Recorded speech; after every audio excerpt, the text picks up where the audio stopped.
Kita tuh kejar apa di hidup ini? Kejar happy, happy itu datang pergi, percayalah saya. Happy itu ada, tapi dia gak selalu di situ.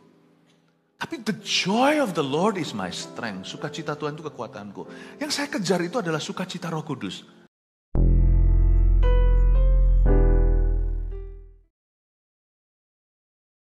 Shalom jemaat, selamat pagi. Siap hari ini untuk dikenyangkan oleh firman. Mari kita berdoa lebih dulu. Tuhan Yesus, hamba berdoa supaya Engkau berbicara, Roh Kudus-Mu ajari kami di jalan yang rata. Tuntun kami, berikan kami hati seperti Maria yang mau belajar dari firman-Mu. Kami haus dan lapar. Kami hargai setiap kesempatan untuk bisa datang ke gereja, menyembah Tuhan bersama-sama. Kami tentukan sikap hati kami, yaitu memuliakan Allah. Dalam nama Yesus, sembunyikan hamba-Mu di balik salib-Mu. Praise the Lord. Amin. Filipi pasal yang ke-1, ambil catatan, kita akan belajar dan memperoleh rema-rema Roh Kudus. Saya kasih judul di kebaktian pertama ini, tentukan dulu sikap hati. Coba bisa katakan bersama dengan saya, tentukan dulu sikap hati. Coba katakan pada kanan kirinya supaya mereka mengingat juga, tentukan dulu sikap hatimu. Ya, semua tergantung perspektif kita kok, sungguhan. Apa yang Anda pandang di hidup ini? Kalau kita melihat terus pada diri sendiri, orang Surabaya bilang nggak mari-mari. Tapi kalau kita bisa melihat Tuhan dan kesempatan dari Tuhan dalam segala permasalahan kita, menurut saya kita akan melihat rencana Allah dan kita akan dipakainya. Tentukan dulu sikap hati. Ayat yang ke-12 bunyinya begini, kesaksian Paulus dalam penjara. Aku menghendaki saudara-saudara supaya kamu tahu bahwa apa yang terjadi atasku ini justru telah menyebabkan kemajuan Injil.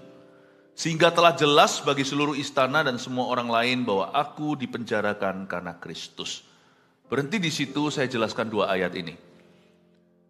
Kitab Filipi adalah sebuah letter atau sebuah tulisan. Suatu surat. Surat Paulus dari dalam penjara, kalau bahasa Inggrisnya, jika kita sekolah teologi ya, ini adalah sebuah epistle. Paul's epistle, atau surat Paulus dari penjara. Kita semua tahu ceritanya di Kisah Para Rasul, sebagai background latar belakang. Paulus dipenjarakan ketika memberitakan Injil kepada seorang hamba yang punya roh tenung. Di Filipi itu, lalu gara-gara itu majikannya nggak terima karena sudah kehilangan rejeki. Orang ini tidak bisa lagi menjadi ahli nujum, tapi menjadi orang Kristen. Paulus dipenjarakan. Tapi di penjara itu dia menyanyi tengah-tengah malam dengan Silas, kompanionnya. Gempa bumi terjadi, bukan buminya yang gempa, tapi gempa penjara. Dan seluruh pintu terbuka lebar tanpa ada yang membukanya.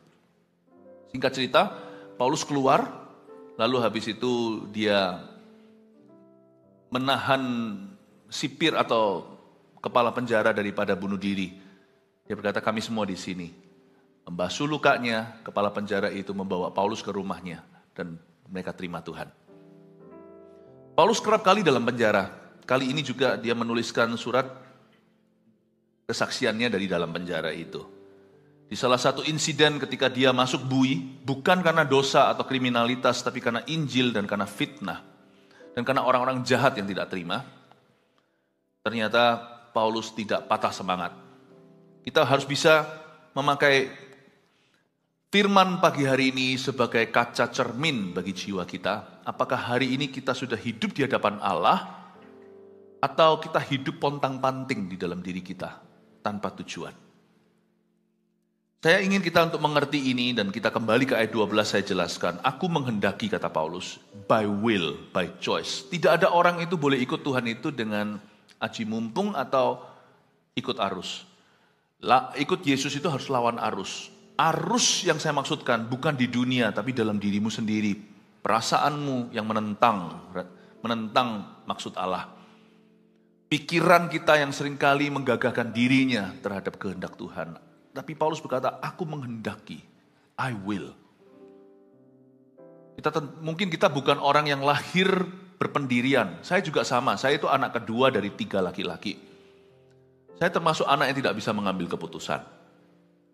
Tapi kalau bicara soal Tuhan, Tuhan mengubah hati saya mengambil keputusan atas hidup saya. Saya tahu apa itu panggilan, dan saya lawan semua arus ketika tidak tahu Tidak punya patron apa-apa, belum ada seorang hamba Tuhan dalam keluarga kami.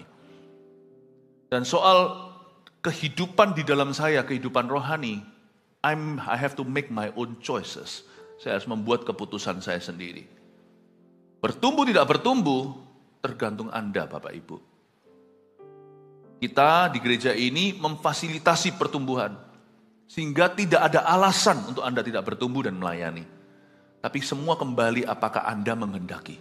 Aku menghendaki saudara-saudara, supaya kamu tahu bahwa apa yang terjadi atasku ini justru telah menyebabkan kemajuan Injil. Sedangkan kalau orang berada di posisi Paulus, biasanya mereka akan mencari simpati.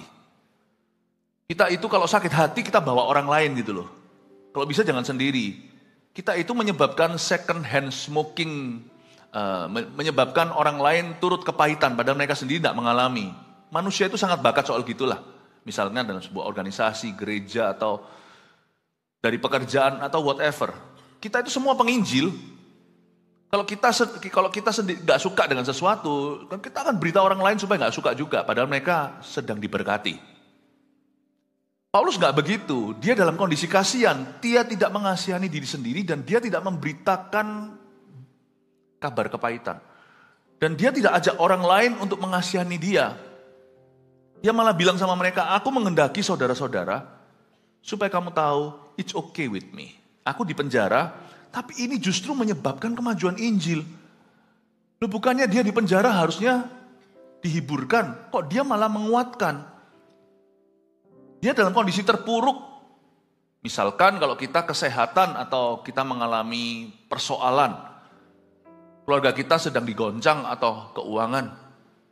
Kita bukan cari perhatian, tapi justru kita mengarahkan mata orang ke Kristus. It's okay, gak apa-apa. Doakan saya, it's okay. But don't cry for me Argentina.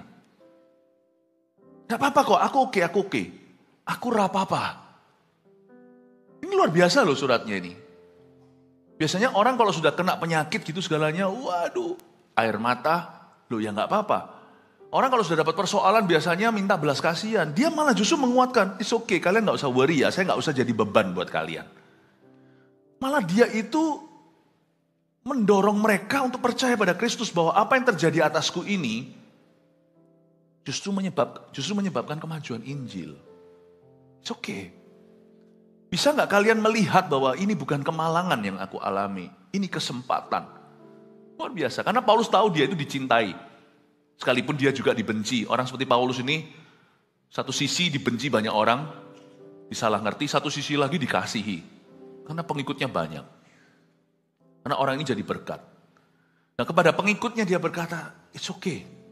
Jangan jadikan aku pusat perhatian. Ayo kita terus melayani, ayo terus beritakan Injil. Aku bersama kalian. Dan sekalipun aku di penjara, aku bersama kalian. Aku tidak berhenti menginjili, malah justru apa yang terjadi atasku ini telah menyebabkan kemajuan Injil. Ini bukan hanya positif mindset. Ini bukan hanya pikiran positif. Ini paradigma yang berbeda. I want to be like that. Setiap kali kalau saya mengeluhkan keadaan saya, apapun keadaan itu, saya terlalu diingatkan oleh sebuah ayat. Dalam perjuanganmu melawan dosa, kamu belum mencucurkan darah. Dalam pergumulanmu. Selama saya pegang tangan saya ini, saya peras itu belum keluar darah. Tetesan atau mengalir darah segar. Saya nggak boleh komplain. Karena saya punya Yesus, kurang apa lagi? Saya punya Yesus, kalau saya kurang sehat, saya nggak kurang apa-apa kok. Yesus bisa sembuhkan, kalau Tuhan nggak sembuhkan, aku apa-apa kok. Aku punya Yesus tapi kurang uang. Asal aku punya Yesus, aku punya janji Tuhan. Kalau sekarang masih pas-pasan, ajari aku mengelola 5 roti 2 ikan. It's okay loh. Orang Kristen gak boleh gampang mengeluh. Sedangkan agama lain mengajarkan kita harus menderita. Wah, ritual agamanya aja sebuah penderitaan kalau kita kadang-kadang renungkan apa yang harus orang lakukan demi supaya diterima oleh Yang Maha Kuasa atau masuk surga. Belum lagi yang karma, yang harus begini begitu. Kita orang Kristen jangan keenakan. Sekalipun kita ini dalam dunia anugerah. Justru karena kita sudah dibuat enak, dia girangkanku. Jangan gampang mengeluh. Selama kita peras daging kita sendiri belum keluar darah. aku apa-apa, aku nggak apa-apa. Tentukan dulu sikap hatimu. Kita tuh kejar apa di hidup ini? Kejar happy, happy itu datang pergi, percayalah saya. Happy itu ada, tapi dia nggak selalu di situ. Tapi the joy of the Lord is my strength. Sukacita Tuhan itu kekuatanku. Yang saya kejar itu adalah sukacita Roh Kudus. Di hidup ini kita cari apa? Saya bukan kejar happy, saya kejar Kristus. Karena itu, Bapak Ibu Saudara, mari kita tentukan sikap hati kita dulu. Apa sih sikap kita? Sehingga ayat 13, sehingga jelas bagi seluruh istana dan semua orang lain bahwa aku dipenjarakan karena Kristus. Itu perspektif yang berbeda. Dia kejar Kristus. Yang penting bukan happy dulu, yang penting holy dulu. Kalau saya bisa kudus, saya bisa bahagia. Tapi kalau saya kejar bahagia saya, apalagi bahagia yang duniawi, nggak akan pernah happy. Percaya ya, kita punya barang bagus, barang baru, 2 minggu udah mulai bosan. Masuk rumah baru, wah gimana, pelan-pelan misalnya punya mobil baru nih, diplastikin. Everything plastik. Sampai plastiknya pun lapuk gitu loh. Tapi nanti pada waktu mau dijual baru dilepas plastiknya. Kemudian nanti yang nikmati itu siapa? Ya orang berikutnya. Kita punya sesuatu itu gak awet.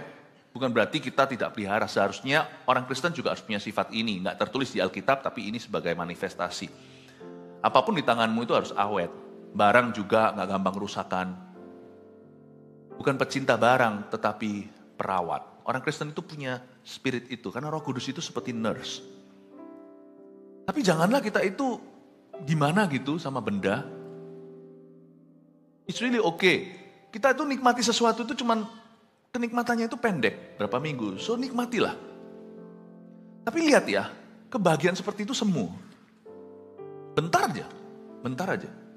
Makanya itu orang dalam pernikahan yang cuma cari happy, bahagianya gak penuh. Bentar lagi akan bosan dan selingkuh. You cari apa sih dalam pernikahan Anda, dalam keluarga Anda? Kalau saya cari ini, kata Yosua, as for me and my house, we will serve the Lord. Aku dan rumah tanggaku dan keluarga aku, kami akan melayani Tuhan. Itu yang kami cari, melayani Kristus. Dan itu membuat pernikahan kami kuat. Membuat anak-anak kami berada di jalan yang tepat. Karena fokus kami ke Tuhan, menjadi keluarga yang OTW, yang on the way. Menjadi keluarga yang sedang dalam perjalanannya ke sorga. Nah itu beda. Itu beda. Karena itu saya dorong kita. Bahagia penuh itu dimulai dengan sikap hati yang kita tentukan. Kita ini hidup untuk siapa dan hidup untuk apa. Pagi ini saya ajak kita untuk merenungkan di gereja. Kalau tidak di gereja di mana? Wong kita sekali masuk nanti ke dalam dunia kita lagi sehari-hari. Kalau bukan sabat seperti ini, semua jalannya udah cepat. Semua orang mengejar sesuatu, 11, 20, 22 orang kesebelasan itu semua mengejar satu bola. Di dunia ini semua orang mau kaya, mau ini, mau itu. Tapi kalau kita nggak renungkan sungguh-sungguh di gereja, kita bisa tersesat loh. Kita ini hidup untuk apa? Nggak sadar, one blink, sekali kedip mata sudah 50, kedip lagi sudah 60, Natal lagi. Natal ini nanti doakan yang saya khotbah 10 kali.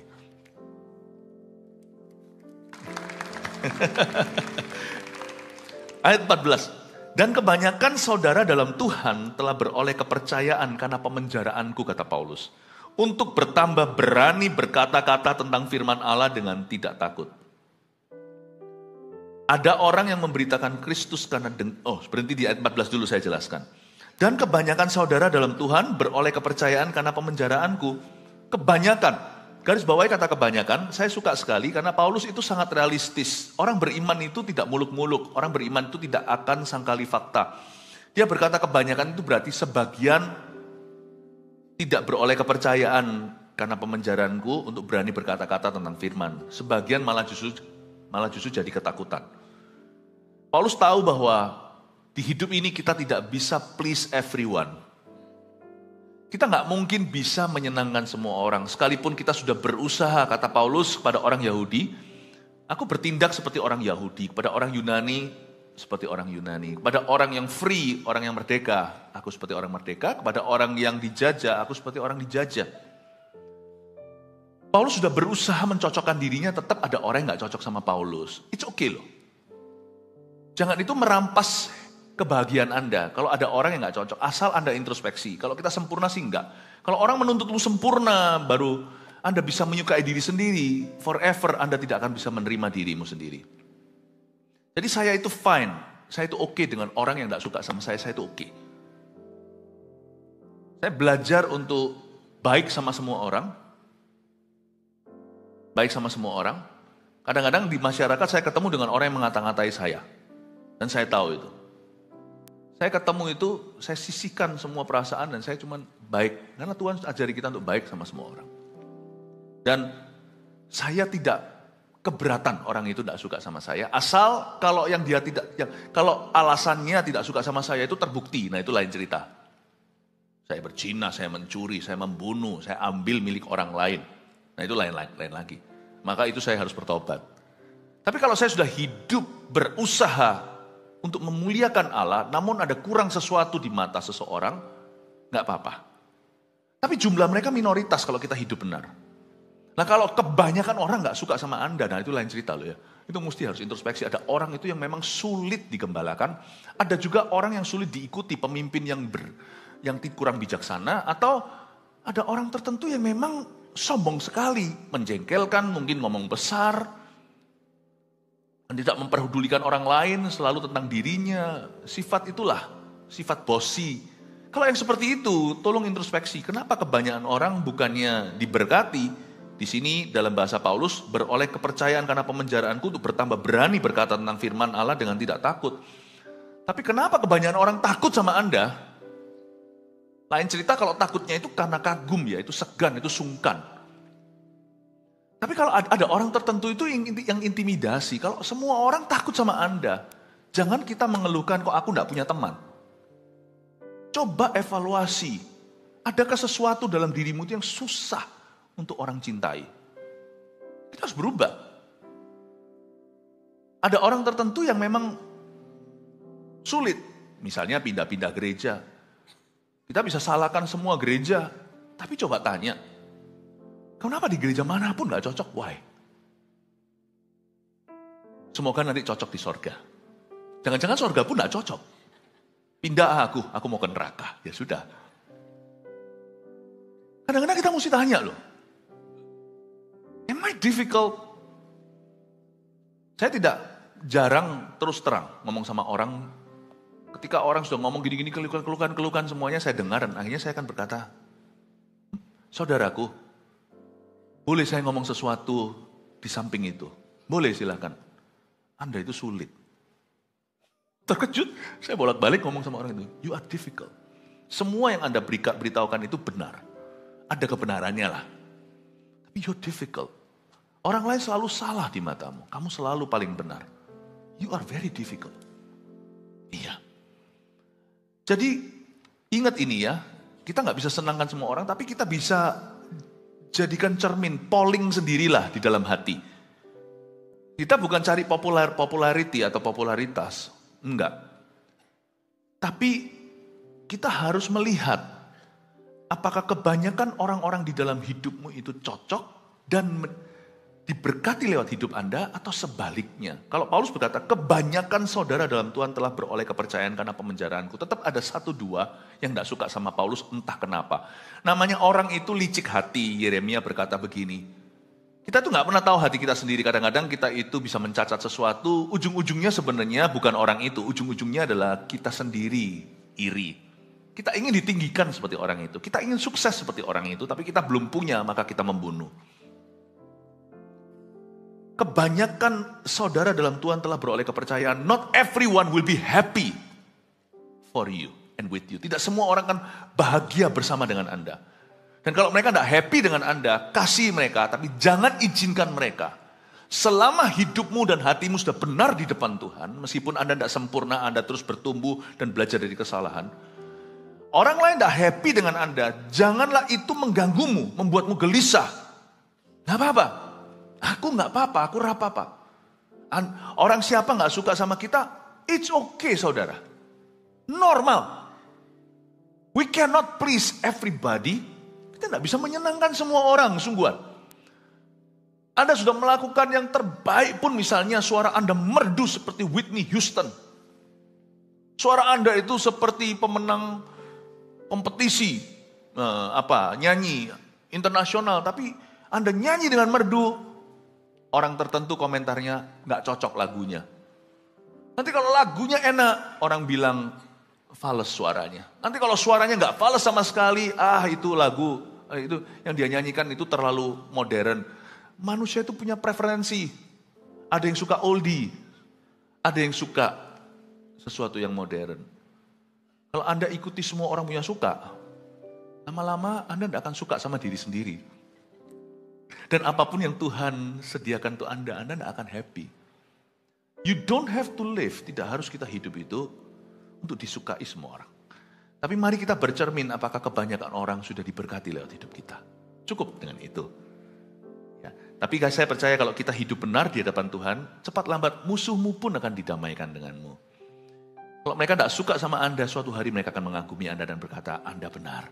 Atau minimal mereka akan mendapatkan kesaksian bahwa Anda dikasihi Tuhan. Hiduplah damai sejahtera di hatimu. Damai dengan dirimu sendiri.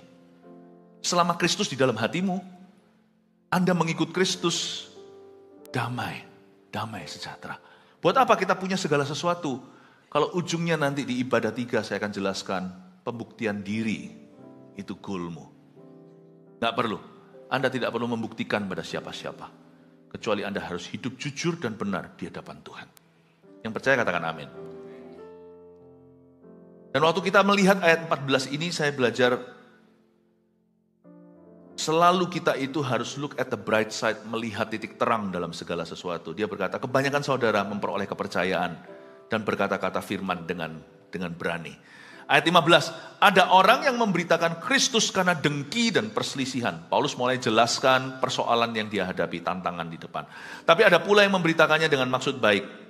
Mereka ini memberitakan Kristus karena kasih, sebab mereka tahu bahwa aku ada di sini untuk membela Injil. Tetapi yang lain karena kepentingan sendiri dan dengan maksud yang tidak ikhlas, sangkanya dengan demikian mereka memperberat bebanku dalam penjara. Kalau Anda baca ayat 15 sampai ayat 17, Paulus menceritakan sebuah kondisi yang hari ini kerap kali disebut gereja, bisnis gereja. Tidak semua gereja murni berdiri, tapi janganlah kita menghakimi. Yang pasti pokoknya kita sebagai gereja itu harus selalu belajar, selalu berusaha murni dan terbuka untuk dimurnikan oleh Roh Kudus. Paulus menceritakan keadaannya waktu dia masuk penjara, ada fellow Christians, fellow preachers, atau ada pengkhotbah-pengkhotbah lain, pendeta-pendeta lain di zaman dia ya, orang-orang Kristen lain yang bukannya malah justru berdoa, karena mereka tahu Paulus di penjara bukan karena skandal, Paulus di penjara itu karena memberitakan Injil. Khususnya waktu Filipi ini ada cerita-cerita karena dia berhasil memberitakan Injil. Ternyata dari dulu hukum ditekuk itu sudah terjadi. Orang-orang ini bukannya justru berbelas kasih dan berdoa bersama-sama memberitakan Injil dengan murni. Mereka aji mumpung dan melihat kesempatan dalam kesempitan. Karena orang-orang ini mau seperti Paulus, being adored atau dikagumi, dicintai, diikuti.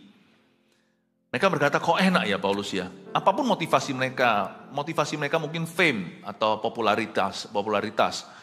Mungkin motivasi mereka adalah power atau kuasa. Aku juga mau seperti Paulus, menjadi rasul besar. Padahal Tuhan tidak panggil. Di antara mereka, hamba-hamba Tuhan yang lain ini, tidak semua, ada sebagian. Kebanyakan di antara mereka justru dapat berkat dari pemenjaraan Paulus, tapi sebagian itu aji mumpung. Dengan lihat Paulus masuk dalam penjara, mereka coba rebut pengikutnya. Dengan melemparkan fitnah, itu yang disebut ada orang yang memberitakan Kristus karena dengki dan perselisihan, jadi pakai mimbar untuk menjelekkan. Jadi nggak adem gitu loh di dada, nggak ngurusi urusan sendiri.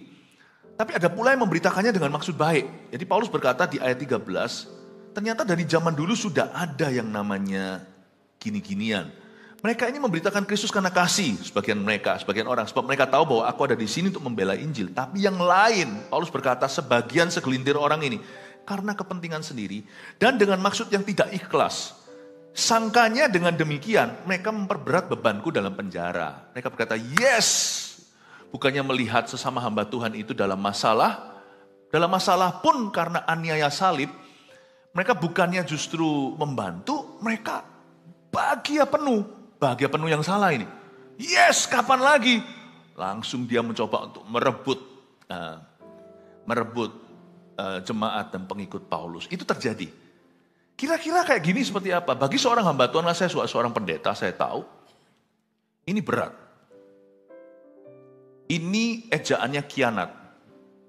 Yang paling berat itu bukan musuh di luar sana, tapi musuh dalam selimut. Ketika Anda menghadapi sesama saudara seiman, sedangkan perang saudara tidak diperbolehkan. Itu sulit bagi seorang Paulus. Kalau saya tidak baca ayat berikutnya, saya nggak tahu bersikap. Puji Tuhan untuk Alkitab. Tapi Paulus berkata, ini orang hebat. Makanya saya belajar banyak. Suatu hari kalau di sorga, salah satu orang yang saya ingin duduk diam mendengarkan semua yang dia. Katakan saya kepingin mengejar ketinggalan sebagai sesama hamba Tuhan adalah Rasul Paulus. Saya ingin sekali untuk suatu hari di sorga itu akan fun sekali. Kita akan ketemu dengan tokoh-tokoh di Alkitab semuanya. Karena mereka hidup selamanya.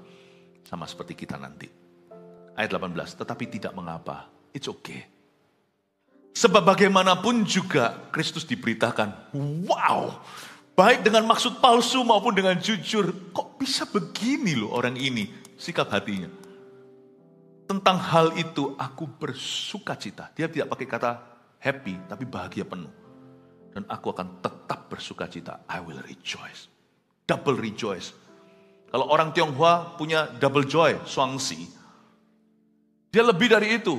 Double joy ini artinya sukacita penuh. Karena aku tahu bahwa kesudahan semuanya ini ialah keselamatanku oleh doamu dan pertolongan Roh Yesus Kristus. Bukan hanya Paulus tetap optimis, tapi Paulus itu bisa melihat titik terang di dalam kegelapan jiwa. Bahkan dalam dosa orang lain, dia bisa melihat kesempatan untuk bersyukur kepada Tuhan sekalipun dia lagi disalahi. Dia punya sikap hati dalam bahasa Ibrani, orangnya itu cincai. Ini bukan bahasa Ibrani lah. Itu bahasa dialek Chinese.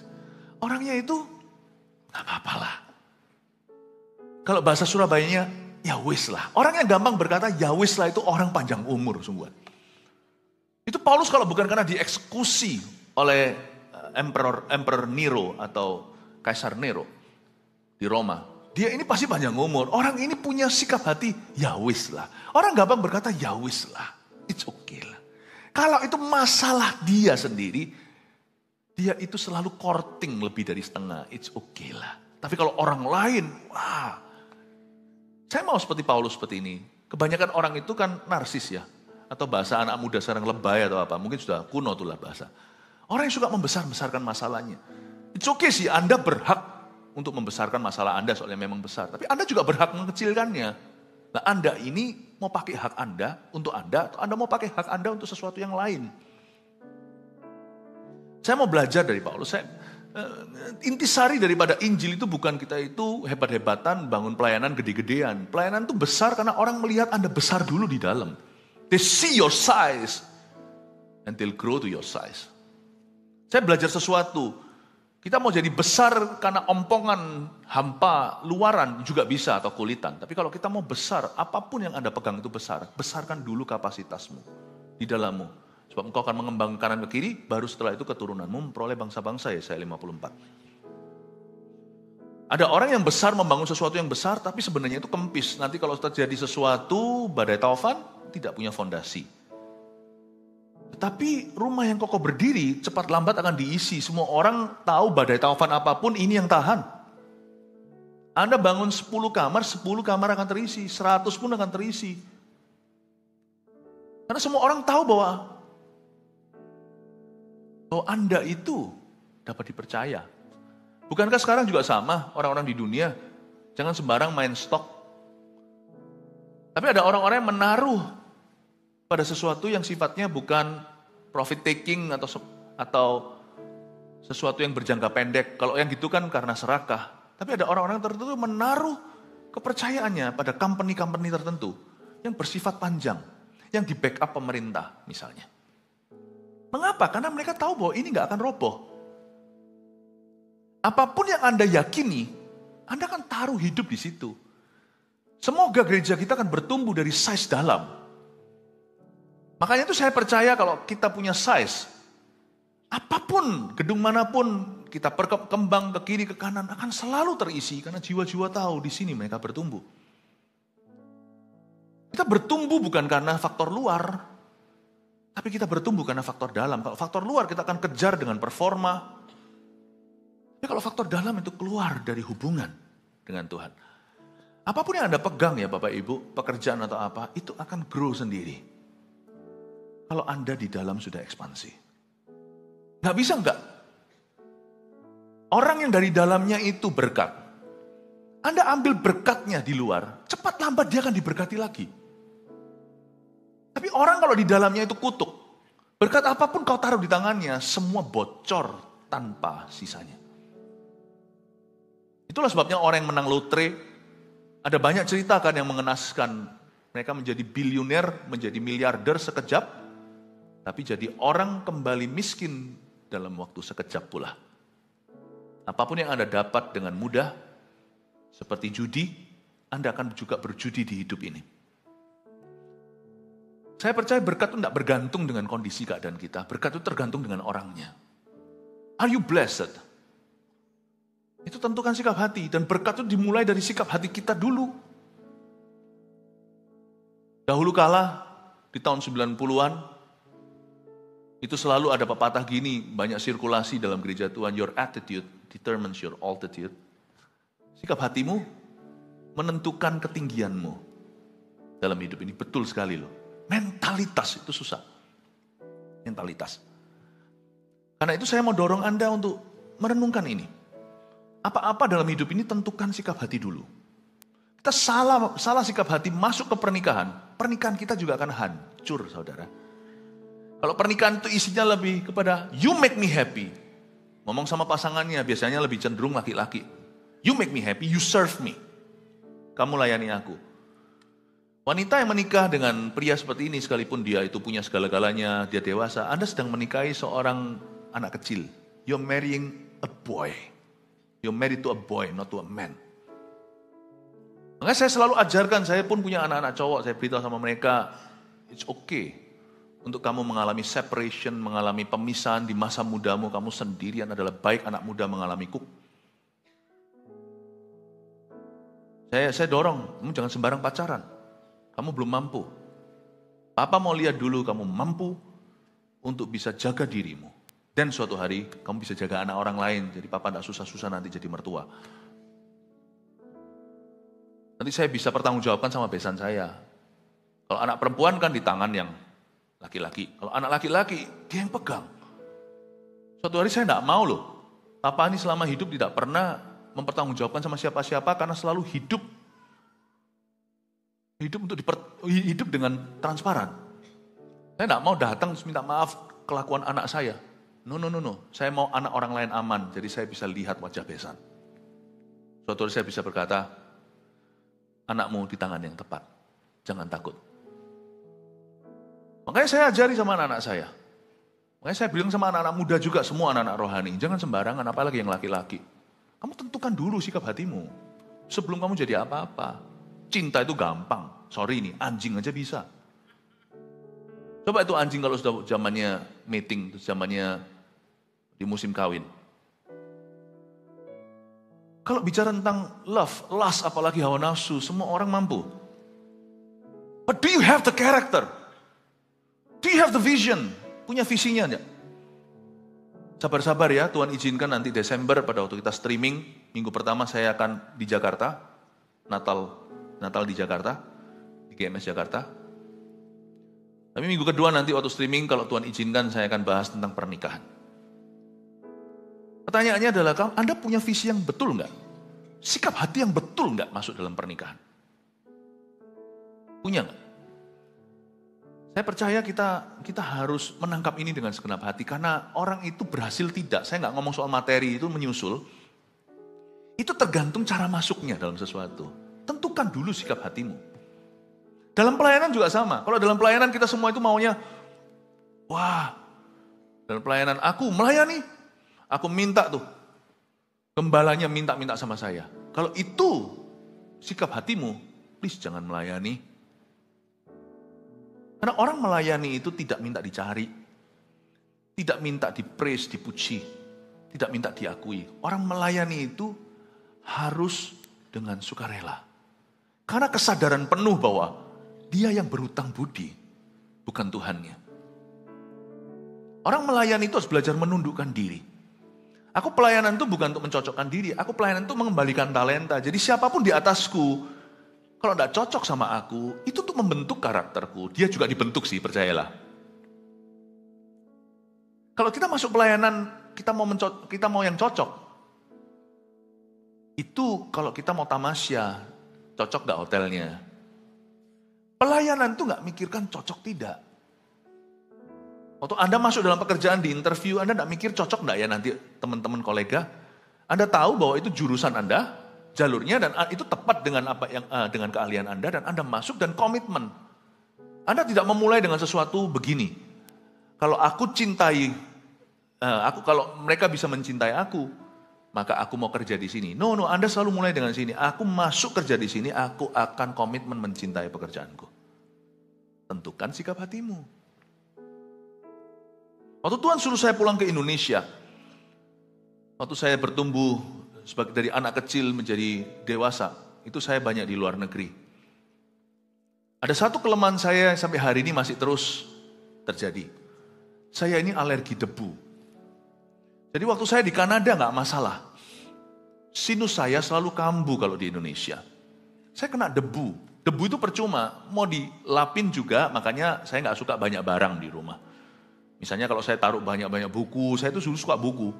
Buku itu satu library sendiri, itu saya biasanya suka borong dari library perpustakaan di sana, di sekolah saya. Kalau mereka mau clearance, mau buang, itu buku-buku lama itu masih banyak intisari. Saya bacain, maksudnya saya kumpulkan. Sekarang saya nggak berani di Indonesia. Lap-lap buku satu-satu, nanti nggak khotbah-khotbah. Coba lihat ya, ditinggal sebentar, apalagi banyak korannya. Coba dirombeng gitu loh misalnya. Itu sebentar lagi sudah debunya semua, dan saya nggak tahan. Sinus kambuh. Lalu Tuhan suruh saya pulang ke Indonesia, saya enggak tanya, Tuhan ini gimana. Enggak, komit dulu. Di Kanada dulu saya cuma masa-masa alergi kalau kena pollen atau kembang di musim semi itu, kalau muncul itu kembang itu keluar serbuknya, itu membuat saya, itu baru tahun keberapa waktu saya sekolah di sana, baru setelah itu ada alerginya. Selain itu enggak ada sih, tapi kalau di Indonesia saya setiap 3 bulan sekali sinusitis. Waduh, kena debu, alergi, semua bermula dengan alergi. Waktu saya pulang ke Indonesia itu pikiran saya saya taruh semuanya. Saya berkata, Tuhan kalau suruh, saya tentukan dulu. I commit. Udah, urusan nanti gua urus. Pulang ke Indonesia berapa tahun pertama, sinus, itu langganan saya. Sampai saya jadi frequent flyer, beli 3 kali sinus, sekali free. Alami 3 kali, sekali lagi bonusnya. Setahun tuh berkali-kali. Antibiotik terus. Terus saya suatu hari ngomong sama Tuhan, beranikan diri. Di tahun-tahun pertama, saya begitu. Saya berkata, nggak apa-apa. Waktu pulang ke Indonesia, saya membuat keputusan, I will love living in Indonesia. Saya akan suka, cinta tinggal di sini. Saya selalu arahkan mata saya pada Tuhan, pada manusia. Dengan maksud baik ya, kalau manusia, jangan arahkan pandang ke manusia. Tapi ini dalam konteks yang baik. Saya arahkan mata saya ke Tuhan, dan saya juga mencintai people. Saya berkata, untuk people ini, aku mau tinggal di sini. Mau tinggal di sini. Nggak apa-apa dengan sinus dan kondisi badanku, kelemahan tubuhku. Saya tanggulangi. Sinus pun ya saya hadapi. Setelah 10 tahun di sini, suatu hari saya berkata sama Tuhan, Tuhan, aku bosan dengan sinus-sinus ini Tuhan. Aku berdoa, jadikan aku kawan debu. Dalam nama Yesus, aku tidak mau ada sinus lagi, karena ini mengganggu Tuhan.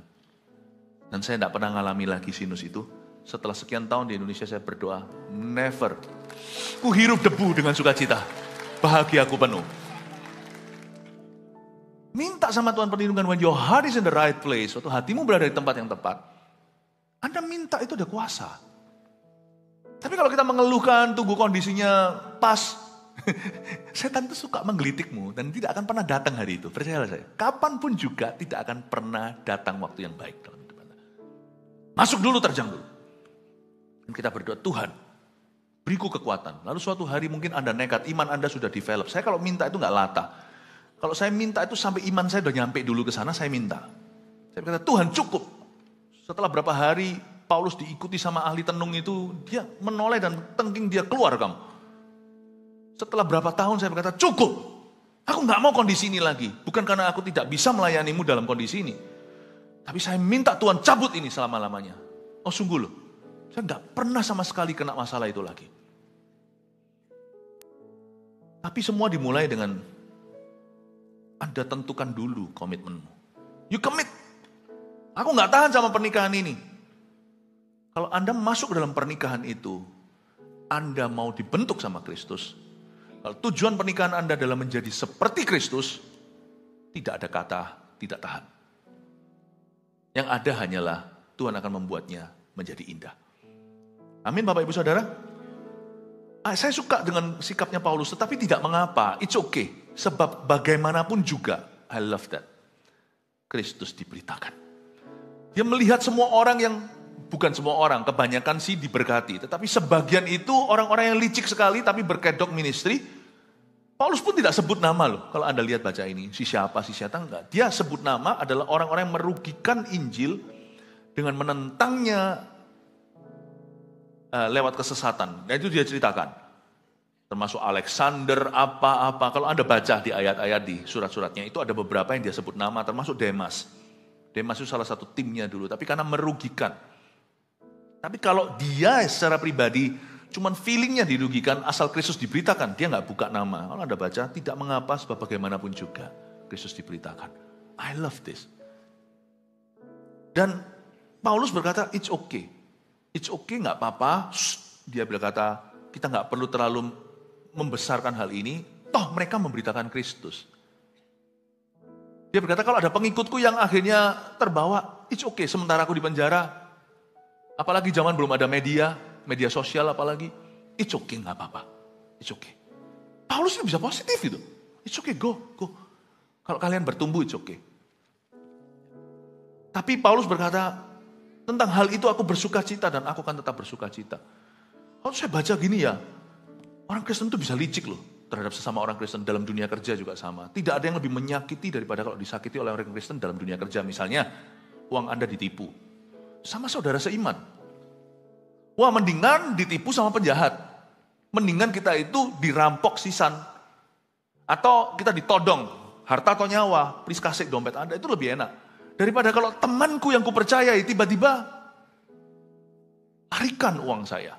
Lalu nggak kembali, nggak kelihatan ekornya. Atau berdalih, kita menagih malah kita dimarahi. Kan zaman ini kan begitu. Pakai firman lagi marahinya. Itu lebih sakit. Tidak ada yang lebih sakit daripada kalau disakiti oleh hamba Tuhan. Malahan. Paulus ini disakiti oleh hamba-hamba Tuhan yang mungkin mereka sudah diberkati lewat pelayanannya. Tapi Paulus tidak membuka mulutnya. Dia selain berkata bahwa ada orang-orang yang begini begitu, but it's okay. Bagaimanapun juga Kristus diberitakan. Ayo kita terus beritakan Injil dan kita doakan supaya mereka memberitakan Injil. Kita berdoa supaya pengikut-pengikut kita yang ikut ke sana, mereka dijaga murni hatinya. Dalam hati sih saya tahu, Paulus tahu bahwa tidak akan sebagus kalau dia gembalakan. Tapi it's okay, go. Kita terus cariin dari jiwa. Saya senang sekali. Kalau saya baca seperti ini, kalau di dalam dunia para hamba Tuhan, ini sakit tingkat dewa.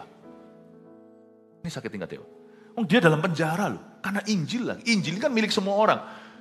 Paulus itu adalah rasul wahid zaman itu.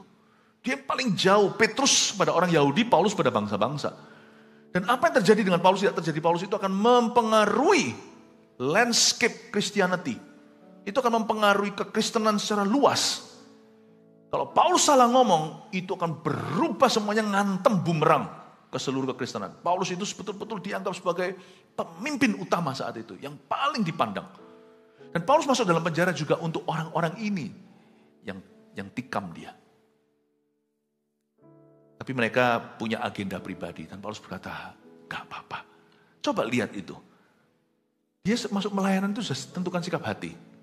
Saya melihat dia seorang rasul yang sangat murni. Cintanya pada jiwa-jiwa itu asli. Dan bebannya untuk domba itu sangat nyata. I love this about Paul. Makanya suatu hari saya kepingin sekali nanti kalau di sorga pertama-tama saya ambil pena dan kertas, saya mau interview dia. Ini orang yang menimbulkan kekaguman. Tapi kita bisa belajar sekarang dari suratnya. Bagaimana cara kita menentukan attitude kita dalam kehidupan. Saya belajar dari Paulus dan coba terapkan dalam dunia Anda. Biasanya apapun juga paling menyakiti itu ada kalau sebidang. Sebidang. Dan kalau Anda mengalami ini, belajar dari Paulus. Paulus tidak mengeluh, dia tidak membalas. Inilah sebabnya dia adalah seorang rasul yang sangat berwibawa. Sapu tangannya pun menyembuhkan. Saya belum di level itu, ambil sapu tangan saya. Ya cuman sapu tangan. Paulus berbeda, ini orang luar biasa. Kenapa? Kalau dia kosong dari dirinya, Kristus semakin nyata. Sapu tangan aja lumber Kristus di dalamnya. Dan dia tidak doakan loh sapu tangan seperti yang dipraktekkan oleh hamba-hamba Tuhan di seluruh dunia hari ini. Dia cuma pegang, gak sengaja hilang. Orang itu kalau penuh dan kepenuhan dengan Tuhan hidupnya, apapun yang kau pegang menjadi milik Tuhan. Saya dorong Anda, itu semua dimulai dari hatimu kau serahkan kepadanya. Ayat yang ke-20, ayat 19, karena aku tahu bahwa kesudahan semuanya ialah keselamatanku oleh doamu dan pertolongan roh Yesus Kristus. Paulus itu selalu look forward. Dia selalu mengantisipasi di depan, dia berkata, tapi kesudahannya. Harusnya Paulus berkata kebinasaan mereka. Tapi Paulus tidak berkata begitu, dia berkata kesudahan semuanya ini. Keselamatanku oleh doaku dan pertolongan roh Tuhan. Look forward. Look forward. Pandang ke depan. Sebab yang sangat kurindukan dan kuharapkan ialah bahwa aku dalam segala hal tidak akan beroleh malu. Melainkan seperti sedia kala, demikian pun sekarang. Kristus dengan nyata dimuliakan di dalam tubuhku, baik oleh hidupku maupun oleh matiku. Karena bagiku hidup adalah Kristus dan mati adalah keuntungan. Tetapi jikalau aku harus hidup di dunia ini, itu berarti bagiku bekerja memberi buah. Jadi mana yang harus kupilih? Aku tidak tahu. Kalau Anda baca ayat 20 sampai 22, simply this, saya rangkumkan. Paulus nggak pedulikan. Yang dia pedulikan hanya ini. Use me again my Lord. Pakailah aku lagi. Satu doa yang menggentarkan seluruh neraka adalah, use me Lord Jesus. Pakailah saya. Ini yang benar. Sikap hatinya itu bukan menunggu problema pergi. Atau menunggu kondisi friendly. Dia itu punya kerinduan. Dan Anda juga bisa takar hari ini apakah Anda sakit mah secara rohani. Kalau hatimu sudah tidak lagi terobsesi untuk dipakai Tuhan. Ya sudah gini aja. Kalau Anda sudah survival mode, maaf kalau kata-kata saya agak kasar dan terus terang, mending mati. Kalau Anda hanya bertahan hidup saja, tetap dalam Kristus, ke sorga belum, ke neraka enggan, Anda hanya buang-buang soil atau tanah di mana Anda bertumbuh itu, hidupmu sudah sia-sia. Anda masih hidup, tapi sudah zombie secara rohani. Sorry kalau saya ngomongnya terus terang. Dan saya tidak mikir siapa-siapa. Ini juga bicara ke saya. Detik di mana saya tidak lagi berdoa, bagiku hidup adalah berbuah. Hidup adalah Kristus, mati adalah keuntungan. Detik di mana saya tidak lagi melihat ke depan bahwa ujung semuanya ini adalah keselamatan. Bahwa aku tidak akan beroleh malu, baik dalam hidupku sekarang, dalam tubuhku maupun nanti di luarnya. Kristus dengan nyata dimuliakan. Kalau hidupku bukan lagi berpusat pada pakailah daku ya Tuhan.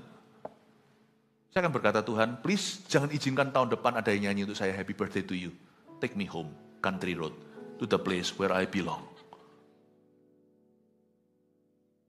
Because I'm wasting your soil. Anda tahu kan cerita perumpamaan Tuhan Yesus, ada satu pohon yang mau ditebang, lalu ada satu orang yang mempertahankannya, kasih 1 tahun lagi aku pupuki, udah 3 tahun nih pohon. Dia hanya menyia-nyiakan tanah dan gizi tanah.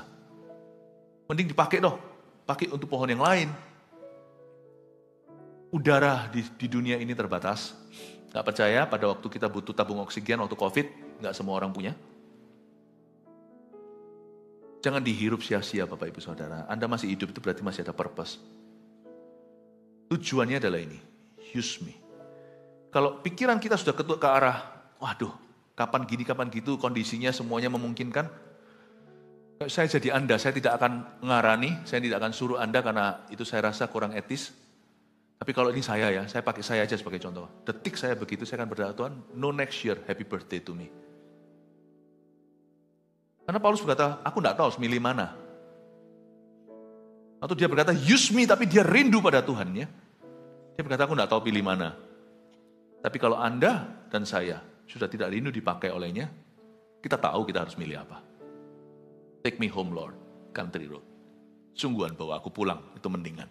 Tapi jangan di sini semerta-merta orang yang memang suka dikit-dikit bunuh diri atau mau akhiri hidupku. Ada berapa orang doanya gini, aku mau mati aja. Kok enak. Mau bolos ya, bolos kerja ya. Beberapa orang masih punya tanggungan. Keluarganya belum diselamatkan. Anaknya masih belum dididik dengan benar. Dikit-dikit kena masalah mau pulang. Itu orang seperti itu kalau mati hari ini langsung sama Tuhan diusir dari pintu gerbang surga. Siapa suruh kamu di sini? Kenapa kamu di sini? Balik ke badanmu. Tugasmu masih banyak. Enak aja bolos kerja. Jangan dikit-dikit kita minta Tuhan, bawa aku pulang. Jangan dikit-dikit minta begitu. Karena kita belum apa-apa. Nyesel loh ya sampai Tuhan itu jawab doa Anda. Keluarga Anda akan berantakan. Ada orang tertentu di sini kalau Anda pulang, itu anaknya gegeran. Anda belum garis bawahi. Siapa, apa, dan apa, itu belum digaris bawahi. Kok mau pulang gimana? Mau pulang ke rumah bapak. Urusan belum selesai. Yang diwariskan ke anaknya semuanya hutang. Keluarga belum diselamatkan. Kok enak mau pulang? Makanya ada orang, Anda lihat kan di rumah sakit mau mati nggak bisa-bisa. Nggak tentu yang begitu ya. Nggak bisa pukul rata. Tapi saya juga melihat kasus-kasus di mana ada orang mati nggak bisa-bisa. Jadi karena itu jangan sampai kita itu tidak tahu kita itu hidup untuk apa. Ayat 23, aku didesak dari dua pihak. Aku ingin pergi dan diam bersama dengan Kristus, itu memang jauh lebih baik. Tapi lebih perlu untuk tinggal di dunia ini karena kamu. Dan dalam keyakinan ini, tahulah aku akan tinggal dan akan bersama-sama lagi dengan kamu sekalian. Supaya kamu makin maju dan bersuka cita dalam iman. Paulus berkata, aku enggak akan mati segera. Meskipun tidak lama, Paulus itu setengah baya meninggal dunia bukan karena sakit, tapi karena menjadi seorang martir. Dia berkata, aku akan tetap makin maju dan bersuka cita dalam iman. Sehingga kemegahanmu dalam Kristus Yesus makin bertambah karena aku apabila aku kembali kepada kamu. Saya berdoa di dalam nama Yesus. Setiap kita punya bucket list. Bucket list itu apa? Aku nanti gini, aku itu kepingin gini loh. Bucket list itu macam-macam. Aku kepingin travel the world. Aku ingin jalan-jalan ke seluruh dunia. Tapi ada orang yang gak suka traveling. Bucket listnya apa? Gak tahu apa. Pokoknya aku mau punya ini, mau punya itu. Apapun bucket list Anda, gak apa-apa, asal itu lumrah. Asal itu sesuatu yang bukan dosa. Tapi jangan lupa mulai hari ini, bucket list Anda itu satu. Tentukan dulu dalam hidup ini, Anda hidup untuk apa. Selalu doa begini, Lord, use me. Pakai aku dengan cara aku bisa. Gak semua orang bisa khotbah. Gak semua orang bisa melakukan ini itu. Tapi aku pasti bisa sesuatu, karena Engkau menciptakan aku. Apalagi Engkau sudah menyelamatkan saya, dan Engkau memberi Roh Kudus-Mu dalam hatiku ketika aku percaya. Saya percaya bahagiaku hanya penuh kalau aku menemukan pemakaian Allah. Bapak Ibu Saudara, saya berdoa pagi hari ini Tuhan telah berbicara kepada Anda, supaya hidup kita berguna bagi kerajaan Allah. God bless you, bertumbuh terus di gereja ini, cari Tuhan, dan hidupmu semakin berbuah. Tuhan Yesus memberkati.